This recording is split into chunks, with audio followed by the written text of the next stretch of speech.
Choses qui Mais changent pour le mal. Mais la France n'est-elle justement pas suffisamment grande pour se permettre le luxe d'avoir une ressortissante qui s'appelle Zineb? Non, madame, la France n'est pas suffisamment grande. Choses qui changent pour le mal.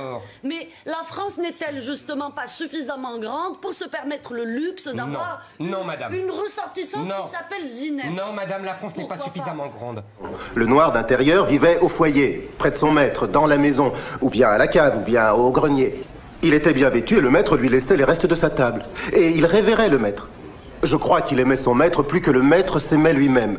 Quand le maître disait « nous avons une jolie maison », il disait « oh patron, nous avons une jolie maison ». Si la maison du maître brûlait, le noir d'intérieur se précipitait pour éteindre le feu. Quand le maître était malade, il disait « qu'est-ce qui se passe? Nous sommes malades ». Nous, vous voyez, c'était la façon de penser du noir d'intérieur. Quand un autre esclave venait pour lui dire « fuyons, il faut se séparer de ce maître qui nous maltraite », et pourquoi ?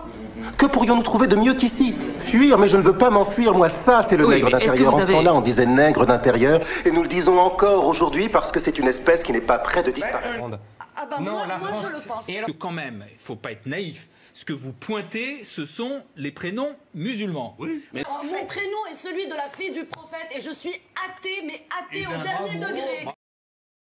Vous tirez, vous voulez mettre vos lecteurs en garde contre tout azimut, l'islamisation, l'universalisation, l'européanisation, la communautarisation.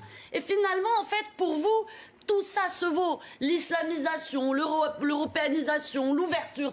C'est ça que je trouve en fait dangereux aujourd'hui. C'est ça que je trouve en fait dangereux aujourd'hui. Il faut que la police tire à balles réelles dans ces cas-là. Non, mais... C'est ça que je trouve en fait dangereux aujourd'hui. Il faut que la police tire à balles réelles dans ces cas-là. Non.